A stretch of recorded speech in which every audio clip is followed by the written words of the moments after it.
뭐야? 저거 원앙 아냐? 여기가 서울 한가운데라고. 미쳤다. 이번에 서울 가면 청계천에 가봐야겠어. 일본 NHK의 한 다큐멘터리가 올라온 지 사흘 만에 500만 조회수를 기록했습니다. 제목은 도시의 심장, 살아있는 하천이었어요. 도쿄대 출신 환경 전문가 시노하라 유이. 그녀는 서울 청계천을 세계 최대의 환경 사기극이라 부르며 비판 다큐를 찍으러 왔습니다. 하지만 새벽 5시 한 노인이 그녀에게 보여준 장면은 그녀의 15년 신념을 무너뜨렸어요. 폭우 속을 날아오르는 원앙 콘크리트 위를 헤엄치는 물고기 떼, 그리고 57년을 지켜온 한 사람의 증언. 대체 무슨 일이 있었는지 지금 바로 그 이야기를 시작하겠습니다. 잠깐만요. 혹시 지금 어디서 듣고 계신가요? 구독과 좋아요 미리 눌러주시면 건강하고 행복한 기운 듬뿍 받으실 거예요. 저는 시노하라 유이입니다. 36살이에요. NHK 소속 다큐멘터리 프로듀서로 일하고 있습니다. 인천공항에서 서울 시내로 들어가는 리무진 버스 안. 저는 노트북을 펼쳤습니다. 청계천 복원사업 보고서를 다시 읽었어요. 300페이지가 넘는 문서였습니다. 하지만 저는 이미 3번을 읽었어요. 의심스러운 부분마다 붉은 펜으로 표시했습니다. 인공수로. 펌프 의존도 100%. 생태계 지속 가능성 미확인. 제 다큐멘터리 제목은 이렇습니다. 계획된 도시 죽은 강. 일본 방송국에서 8천만 엔을 투자했어요. 이 도시가 자연복원이라고 선전하는 기만극을 폭로하러 왔습니다. 호텔에 체크인하자마자 바로 나왔습니다. 시간이 없었어요. 밤 11시.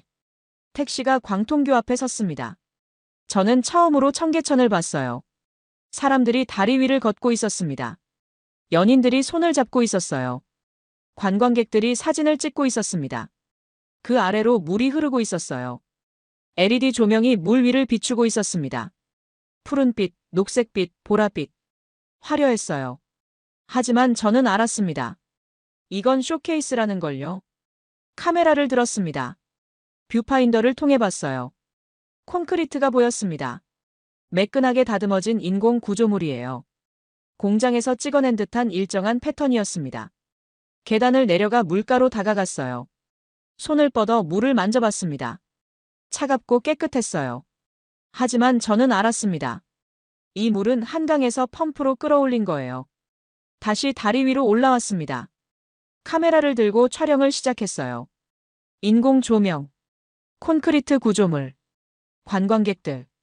모든 게 증거였습니다. 카메라를 내렸어요. 노트를 꺼냈습니다.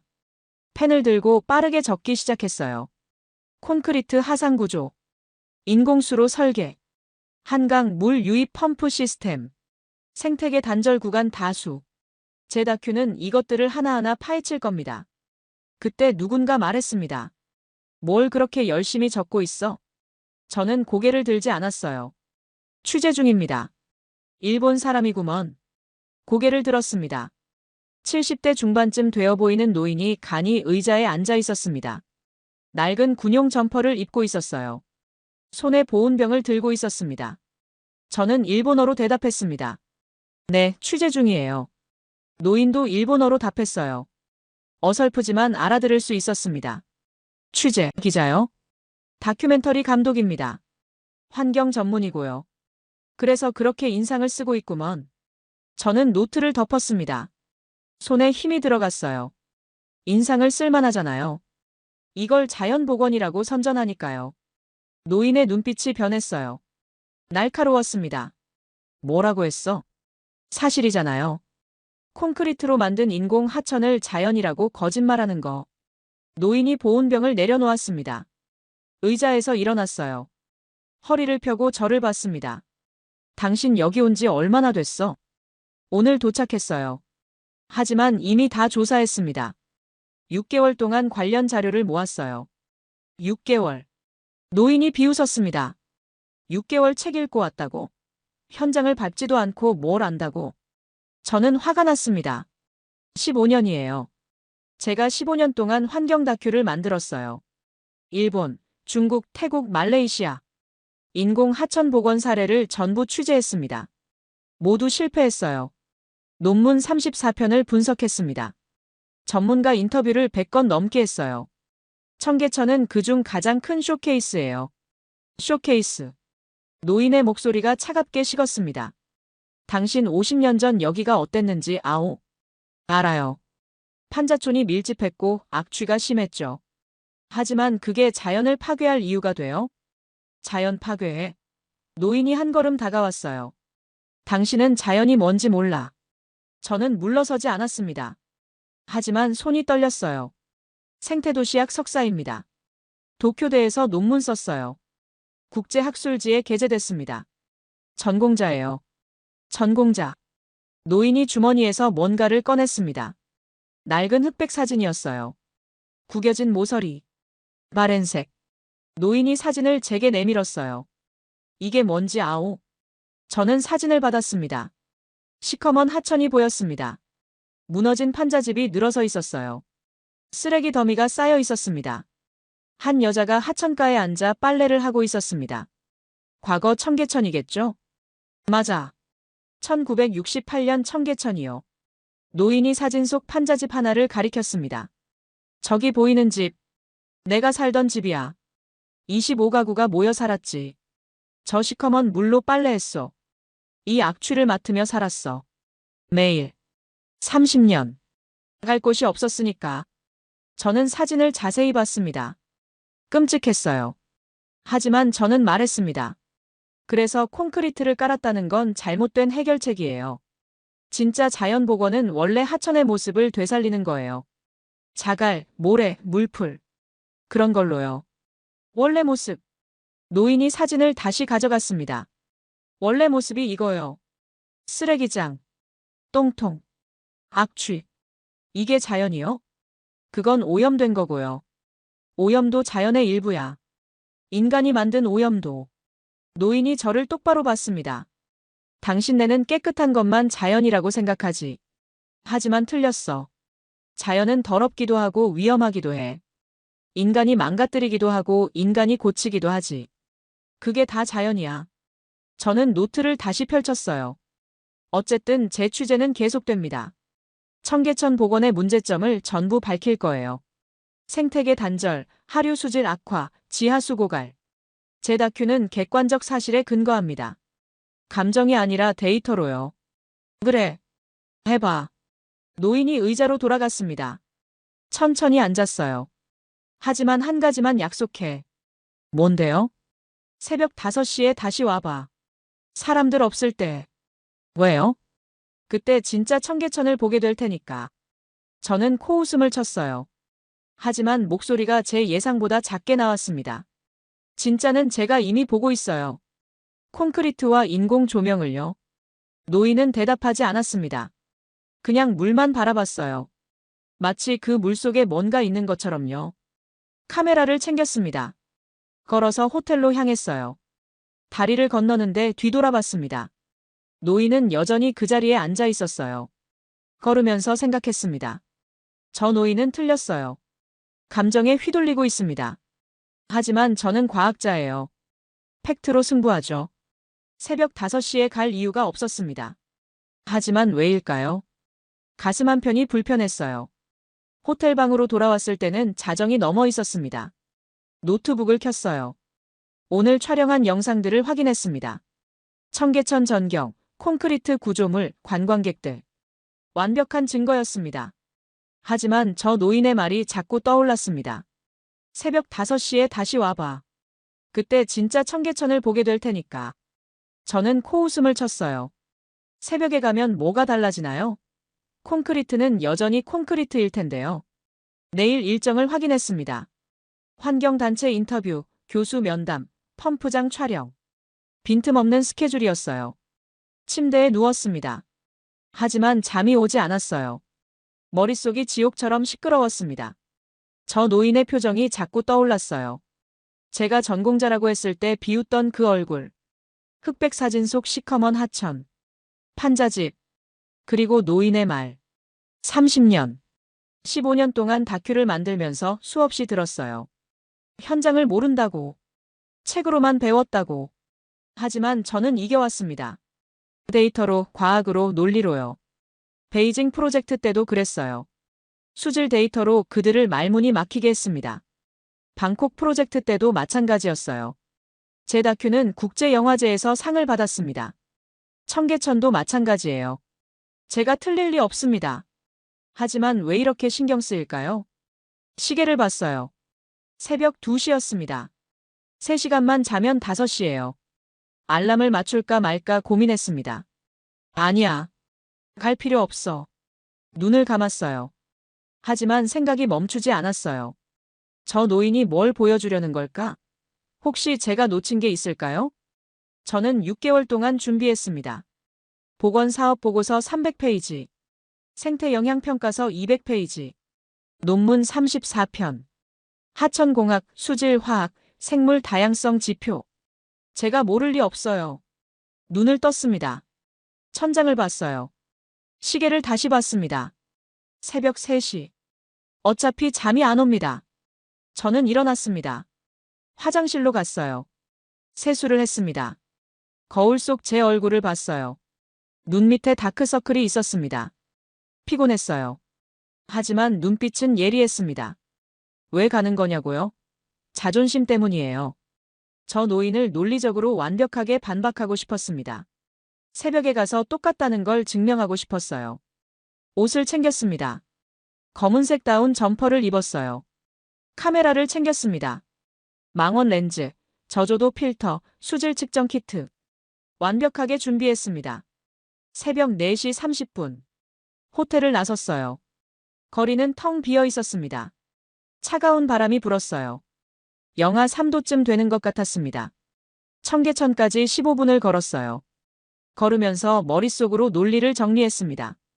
첫째, 콘크리트 구조는 자연 생태계를 지원하지 못합니다. 둘째, 펌프 의존은 지속 가능하지 않습니다. 셋째, 하류 생태계 교란은 장기적 문제를 야기합니다.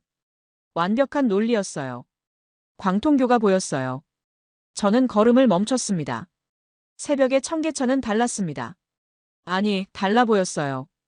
관광객이 없었습니다. 조명이 꺼져 있었어요. 하지만 본질은 똑같았습니다. 콘크리트 하천이죠. 다리로 천천히 걸어갔어요. 그때 봤습니다. 저 노인이 똑같은 자리에 앉아 있는 걸요.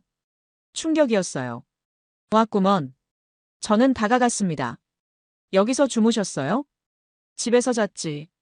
새벽 3시에 나왔소. 새벽 3시요? 매일 이 시간에 와. 57년째. 저는 말문이 막혔습니다. 습관이야. 이제 알람도 필요 없어. 저는 노트를 꺼냈어요.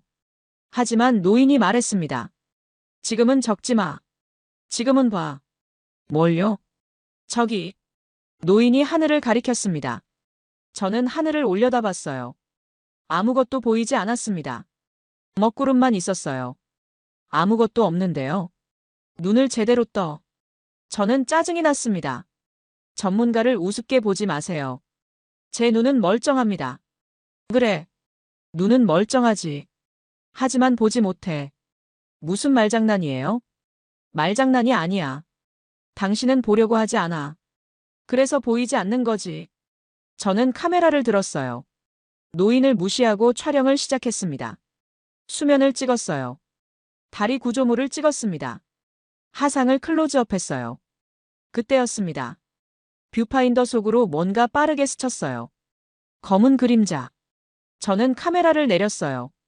맨눈으로 하늘을 봤습니다. 하지만 아무것도 없었어요. 심장이 빠르게 뛰었습니다. 노인이 조용히 말했습니다. 봤어? 뭘 봤죠? 원앙이야. 한 쌍이 살고 있어. 맹금류지.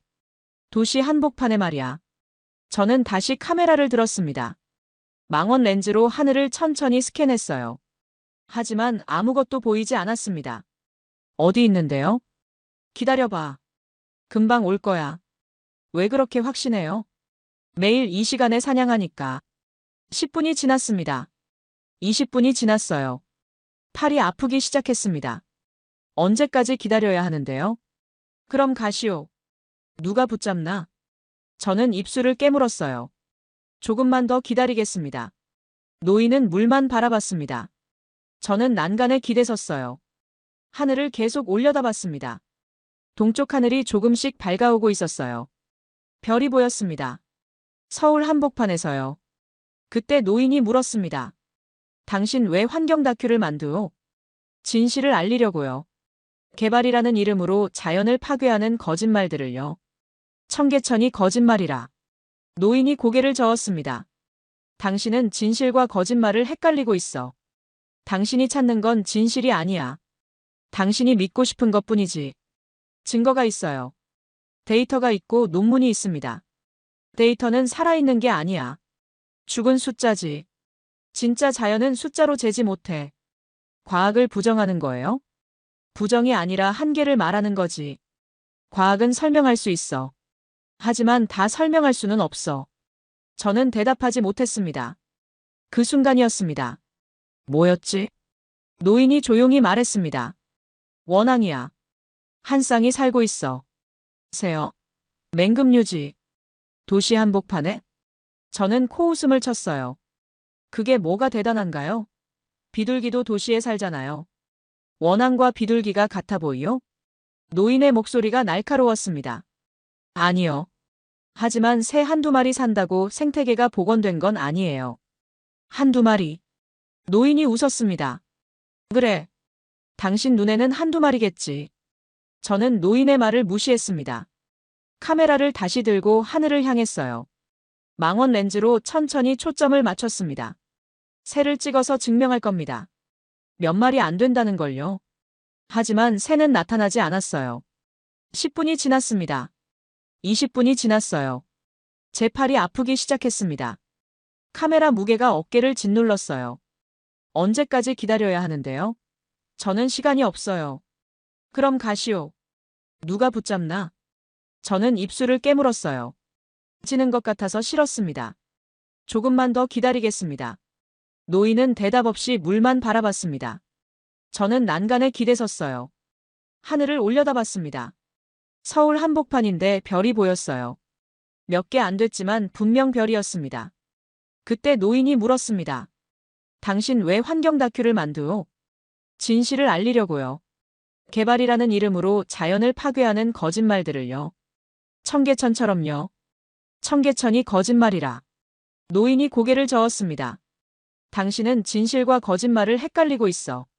당신이 찾는 건 진실이 아니야. 당신이 믿고 싶은 것뿐이지. 증거가 있어요. 데이터가 있고 논문이 있습니다. 데이터는 살아있는 게 아니야. 죽은 숫자지. 진짜 자연은 숫자로 재지 못해. 과학을 부정하는 거예요? 부정이 아니라 한계를 말하는 거지. 그 순간이었습니다. 뭔가 수면을 가볍게 스쳤어요. 저는 반사적으로 카메라를 들었습니다. 셔터를 눌렀어요. 연속으로요. 원앙 한 쌍이 물 위를 날고 있었습니다. 낮게 활강했어요. 깃털이 새벽빛에 은빛으로 반짝였습니다. 한 마리가 물속으로 머리를 집어넣었어요. 그리고 튀어올랐습니다. 부리에 작은 물고기를 물고서요. 은빛으로 빛나는 물고기. 비늘이 빛을 반사했습니다. 저는 숨을 삼켰습니다. 그 장면을 마치 기적처럼 바라보았어요. 계속 찍었습니다. 새가 빌딩 사이로 날아갔어요. 그리고 또 다른 한 마리가 나타났습니다. 두 마리가 나란히 날아 하늘로 사라졌습니다. 마치 춤추듯이요. 카메라 액정을 확인했어요. 찍혔습니다. 선명하게. 물고기를 잡는 순간까지요. 노인이 조용히 말했습니다. 어때요? 가짜 같소? 저는 대답하지 못했습니다. 사진을 계속 들여다봤어요. 인정하기 싫었지만 이건 증거였습니다. 맹금류가 이곳에서 사냥하고 있다는 걸요. 물고기가 있다는 건 물이 살아있다는 뜻이에요. 그래. 콘크리트 위에서도 물고기가 살아. 물이 깨끗하니까. 저는 노트를 꺼냈어요. 손이 떨렸습니다. 물고기 종은 뭔가요? 피라미, 붕어, 잉어. 여러 종이 있어. 원앙이 매일 사냥할 만큼은 되지. 저는 펜을 멈췄습니다. 맹금류가 서식한다는 건 먹이 사슬이 형성됐다는 뜻입니다. 생태계가 작동한다는 거예요. 하지만 인공 하천인데요. 인공이라도 생명이 돌아왔으면 그게 자연이지. 저는 노트를 덮었습니다. 아직 인정할 수 없어요. 한두 가지 긍정적 데이터로 전체를 판단할 순 없습니다. 한두 가지. 노인이 물을 가리켰습니다. 저기 봐. 물을 내려다봤어요. 어둠 속이라 잘 보이지 않았습니다. 눈을 떠. 제대로. 저는 집중했습니다. 그리고 천천히 보이기 시작했어요. 물속에서 은빛 그림자들이 움직이고 있었습니다. 물고기 떼. 10마리. 20마리. 아니 더 많았어요.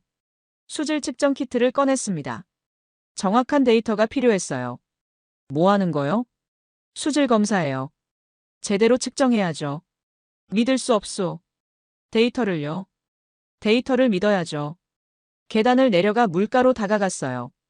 시험관에 물을 조심스럽게 떠올렸습니다.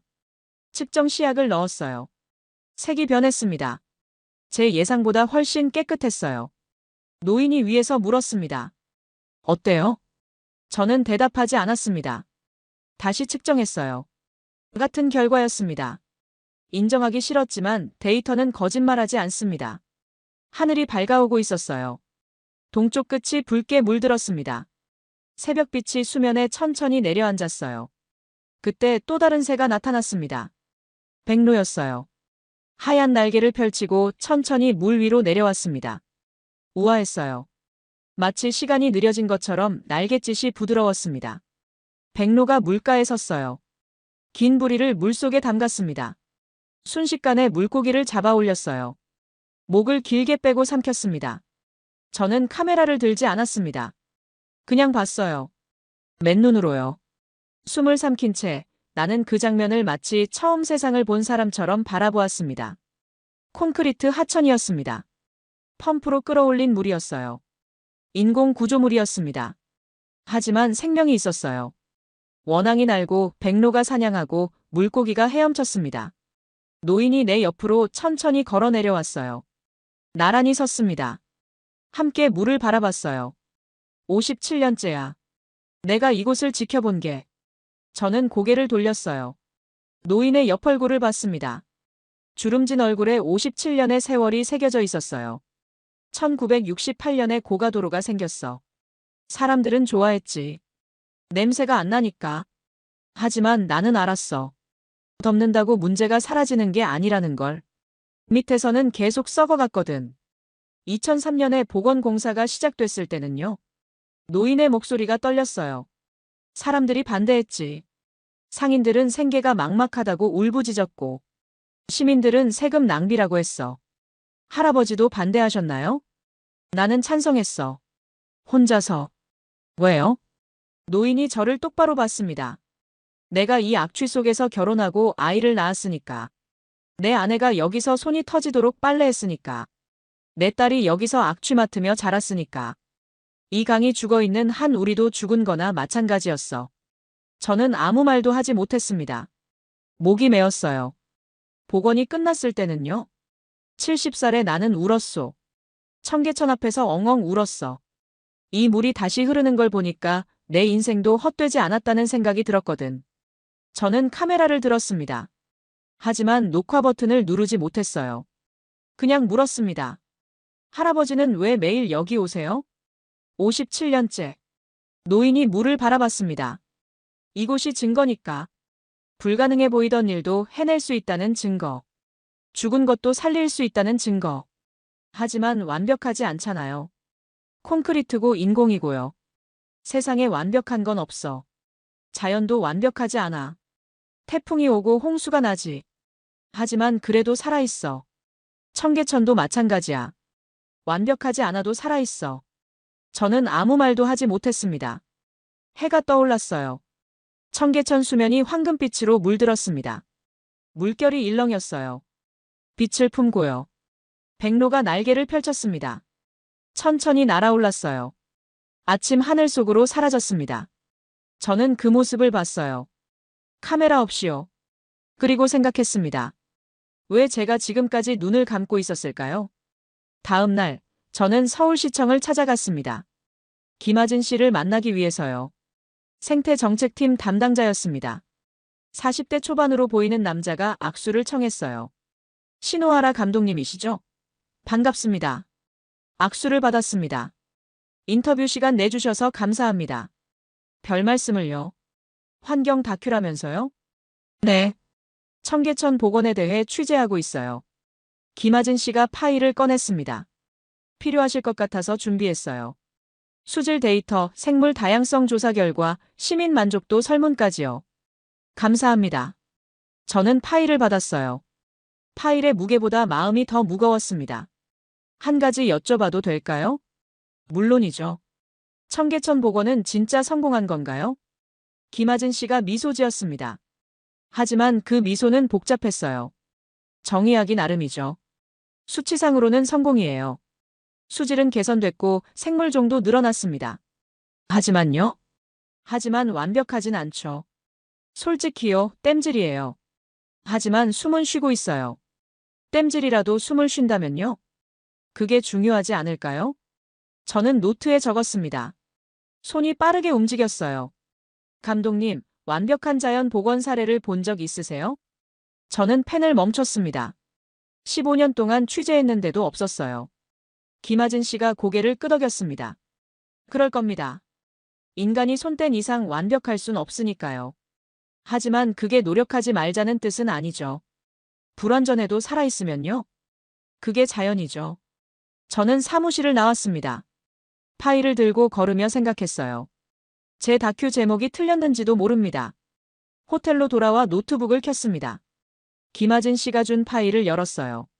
수질 데이터가 펼쳐졌습니다. 2005년부터 2023년까지요. 용존 산소량이 증가했어요. 생물학적 산소 요구량은 감소했습니다. 다음 파일을 열었어요. 생물 다양성 조사 결과였습니다. 어류 12종, 조류 38종, 수서 곤충 24종. 제가 예상했던 것보다 많았습니다. 마지막 파일을 열었어요. 시민 만족도 조사였습니다. 87%가 긍정적으로 평가했어요. 그중 한 댓글이 눈에 들어왔습니다. 애가 태어나서 제일 먼저 보여준 곳이 청계천이에요. 도시에서도 자연을 볼 수 있다는 걸 알려주고 싶었어요. 저는 노트북을 덮었습니다. 손으로 얼굴을 감쌌어요. 15년 동안 제가 뭘 해왔을까요? 인공복원의 실패를 증명하려고 전 세계를 돌아다녔습니다. 하지만 성공 사례를 제대로 본 적이 있었나요? 아니요. 저는 보려 하지 않았어요. 휴대폰이 울렸습니다. 화상 통화 요청이었어요. 리자 뷰캐넌 씨였습니다. 영국의 환경 다큐 심사위원이에요. 제 멘토였죠. 저는 통화를 받았습니다. 유이, 잘 지내? 리자 씨의 밝은 목소리가 들렸어요. 네, 잘 지내요. 서울은 어때? 촬영 잘 되고 있어? 저는 잠시 망설였습니다. 잘 되고 있어요. 하지만요. 하지만 제 기획이 틀렸을지도 몰라요. 리자 씨가 웃었습니다. 이번 다큐 이상하게 따뜻하더라. 내가 보낸 샘플 영상 봤어. 따뜻해요? 그래. 냉철한 분석도 좋지만 때로는 심장으로 보는 것도 필요해. 이번엔 그게 느껴진다. 저는 아무 말도 하지 못했습니다. 유이, 너 15년 동안 같은 이야기만 했어. 인공복원은 실패한다. 자연은 인간의 것이 아니다. 맞는 말이야. 하지만 그게 전부는 아니잖아. 이번엔 다른 이야기를 해봐. 불완전하지만 살아있는 것들의 이야기를요. 그게 진짜 다큐야. 통화를 끊고 나서 저는 오래 앉아 있었습니다. 심장으로 본다는 게 뭘까요? 다음 날 아침, 저는 다시 청계천으로 갔습니다. 이번에는 카메라 없이요. 노인은 그 자리에 있었습니다. 할아버지. 왔구먼. 오늘은 그냥 보고 싶어요. 촬영 말고요. 노인이 고개를 끄덕였습니다. 옆에 앉아. 저는 노인 옆 계단에 앉았어요. 함께 물을 바라봤습니다. 한참을 말없이 앉아 있었어요. 물소리가 들렸습니다. 잔잔하고 부드럽게요. 바람이 불었어요. 수면에 잔물결이 일었습니다. 햇빛을 받아 반짝였어요. 원앙 한 쌍이 날아왔어요. 수면 위로 천천히 내려앉았습니다. 서로 부리를 맞댔어요. 물 위에 퍼지는 잔잔한 곡선이 보였습니다. 원앙 부부가 그 중심에 머물렀어요. 저는 그 모습을 봤습니다. 렌즈 없이요. 할아버지. 응.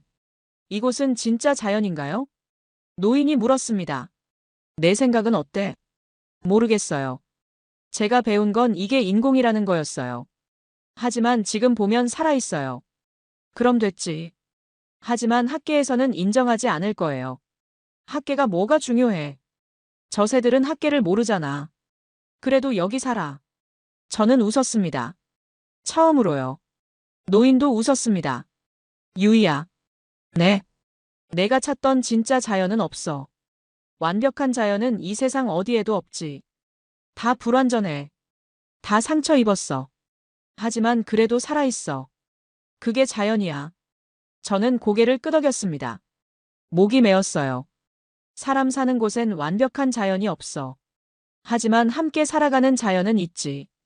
불완전하지만 따뜻한 자연이요. 저는 눈물이 났습니다. 왜 우는지 몰랐어요. 노인이 제 어깨를 가볍게 두드렸습니다. 울어도 돼. 처음 여기서 물이 다시 흐를 때 나도 울었으니까. 저는 눈물을 닦았습니다. 노인과 함께 앉아 물을 봤어요. 아이들이 놀러 왔습니다. 한 어머니가 아이 손을 잡고 물가로 다가왔어요. 저기 봐. 물고기 있네. 아이가 손가락으로 가리켰습니다. 정말이다. 어머니가 웃으며 말했습니다. 도시에서도 이렇게 물고기를 볼 수 있어. 신기하지? 저는 그 모습을 봤습니다. 저 아이에게 이곳은 의심의 대상이 아니었어요. 그냥 자연이었습니다. 노인이 조용히 말했습니다. 저 아이는 질문하지 않아. 진짜냐 가짜냐고. 그냥 즐거워해. 그게 자연과 함께 사는 거지. 저는 고개를 끄덕였습니다. 도시의 심장이 뛰고 있었습니다. 불완전하지만 따뜻하게요. 3일을 더 머물렀습니다. 매일 청계천에 나갔어요. 다양한 시간대에 촬영했습니다. 새벽, 정오, 저녁, 한밤중. 각기 다른 모습의 청계천을 담았어요. 출근하는 사람들, 산책하는 연인들, 물가에서 노는 아이들, 낚시하는 노인들. 모두 이곳을 자연스럽게 받아들이고 있었습니다. 한 할머니와 인터뷰했어요. 여기 자주 오세요? 매일 와요. 애들 보러. 애들이요? 저 새들. 저 물고기들. 다 애들이지. 할머니가 물을 가리켰습니다. 도시에 이런 곳이 있어서 다행이에요. 숨통이 트여요. 저는 그 말을 카메라에 담았습니다. 저녁이 되어 호텔로 돌아왔습니다. 노트북을 켰어요. 오늘 촬영한 영상들을 정리했습니다. 원앙의 비행, 백로의 사냥, 아이들의 웃음, 할머니의 미소. 모든 게 살아있었습니다. 프로듀서에게 메시지를 보냈습니다. 다큐 제목을 바꾸고 싶어요. 내일 통화할 수 있을까요? 답장이 왔습니다. 뭔가 있구나. 내일 오전에 전화해. 저는 노트북을 닫았습니다. 창밖을 봤어요. 청계천이 보였습니다. 밤에는 조명이 켜졌어요. 사람들이 걷고 있었습니다. 연인들이 손을 잡고 있었어요. 아름다웠습니다. 완벽하지 않아도요. 그날 밤 기상청이 경보를 발령했습니다. 시간당 100mm 폭우. 기록적인 장마전선이었어요. 프로듀서에게서 전화가 왔습니다. 유이, 내일 촬영 취소해. 위험해. 아니요.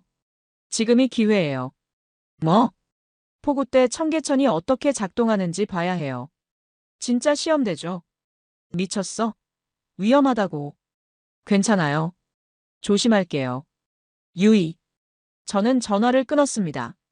다음 날 새벽 비가 쏟아지고 있었습니다. 호텔 창밖으로 천둥이 쳤어요. 번개가 하늘을 갈랐습니다. 방수 커버를 씌운 카메라를 챙겼어요. 우비를 입고 밖으로 나갔습니다.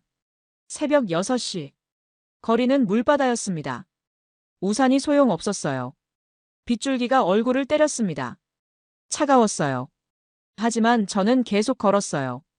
청계천에 도착했을 때 숨이 찼습니다. 물이 불어나고 있었어요. 수위가 평소보다 2배는 높았습니다. 거센 물살이 소용돌이쳤어요. 카메라를 들었습니다. 촬영을 시작했어요. 폭우 속 청계천의 모습. 인공 하천의 한계를 보여줄 증거였습니다. 그때 누군가 소리쳤습니다. 거기서 있지 마. 고개를 돌렸어요. 유택기 할아버지였습니다. 비에 흠뻑 젖은 채 달려오고 있었어요. 왜 이런 날 나왔소? 촬영해야 해요. 이게 청계천의 진짜 시험대니까요. 미쳤구만. 할아버지가 제 팔을 잡았습니다. 물가에서 떨어져. 위험해. 놔주세요. 저는 전문가예요. 전문가가 죽으면 뭐해? 그때였습니다. 상류에서 거대한 물살이 밀려왔어요. 할아버지가 소리쳤습니다. 엎드려. 저는 반사적으로 몸을 낮췄습니다. 물살이 난간을 넘어 쏟아졌어요. 순식간이었습니다. 카메라가 손에서 미끄러졌어요. 아니, 안 돼. 저는 카메라를 잡으려고 손을 뻗었습니다. 그 순간 발이 미끄러졌어요. 몸이 기울었습니다. 물가로 떨어지고 있었어요. 누군가 제 손목을 붙잡았습니다. 할아버지였어요. 정신 차려. 할아버지가 있는 힘껏 당겼습니다. 저는 다시 난간 위로 올라왔어요. 숨을 내쉴 수가 없었습니다. 온몸이 물과 공포로 얼어붙어 있었어요. 카메라는 이미 물속으로 사라진 뒤였습니다. 제 카메라. 500만 엔짜리. 목숨보다 카메라가 중요하여? 할아버지가 호통을 쳤습니다. 저는 떨고 있었습니다. 아무 말도 하지 못했어요. 빗속에서 할아버지가 제 어깨를 잡았습니다. 정신 똑바로 차려.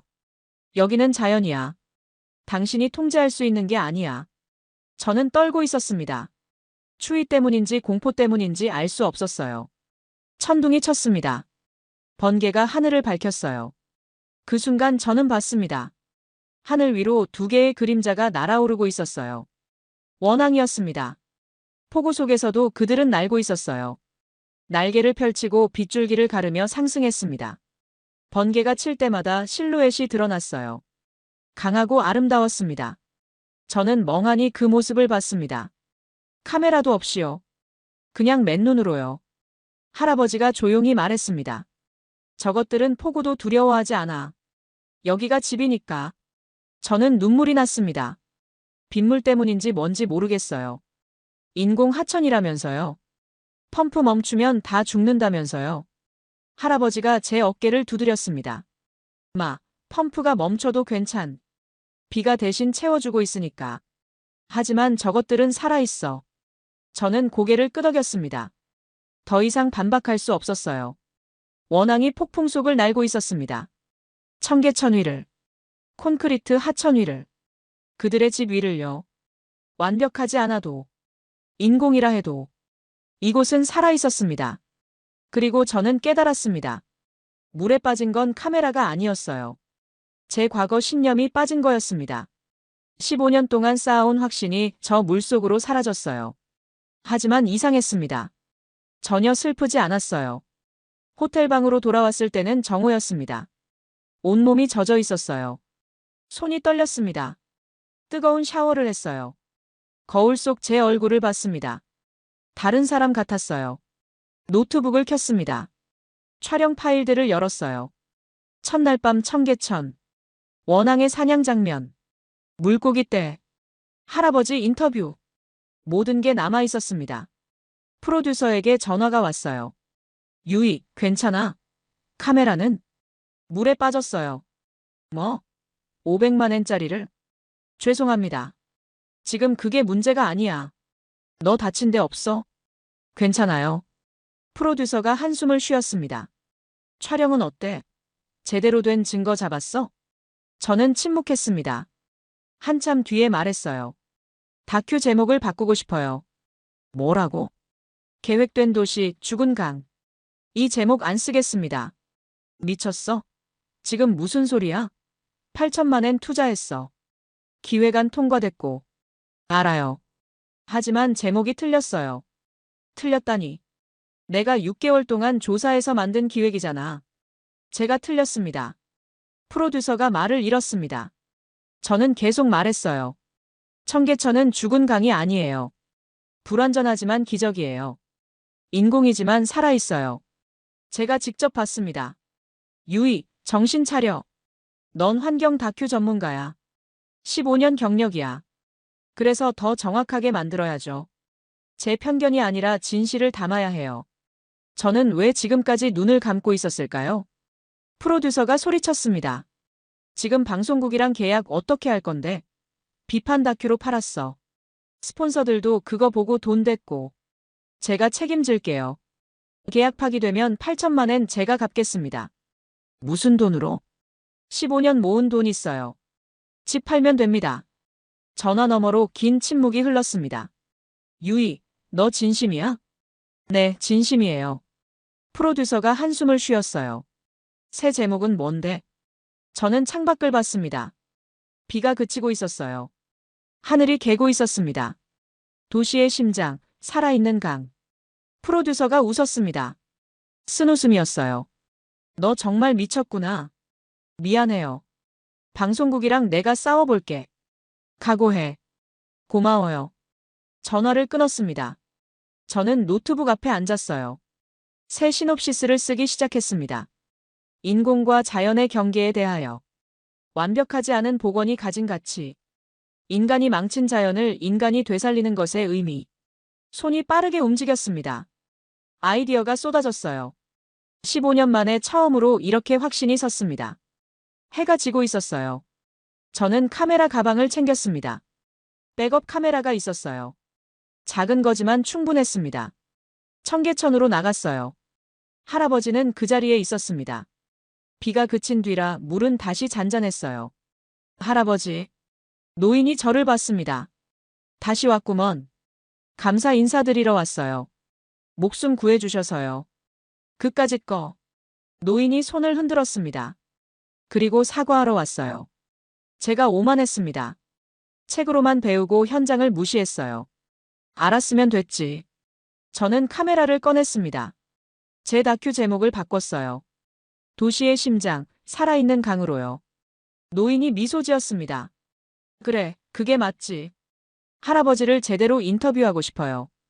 57년의 이야기를요. 일본 사람들이 알아야 해요.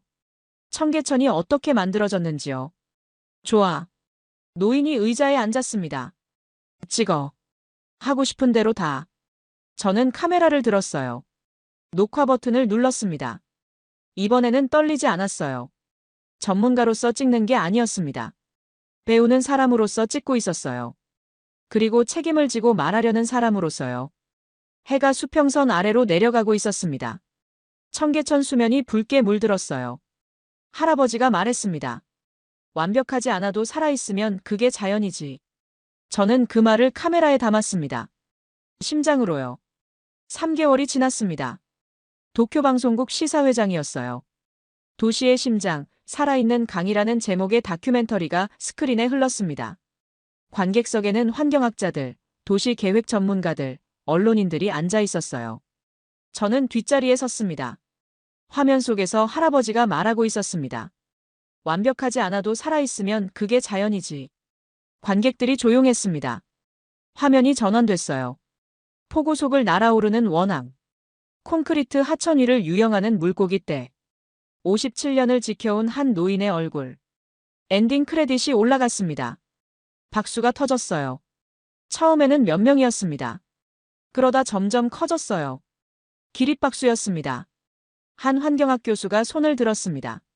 시노하라 감독, 당신은 환경운동가로 유명했는데 입장이 바뀐 건가요?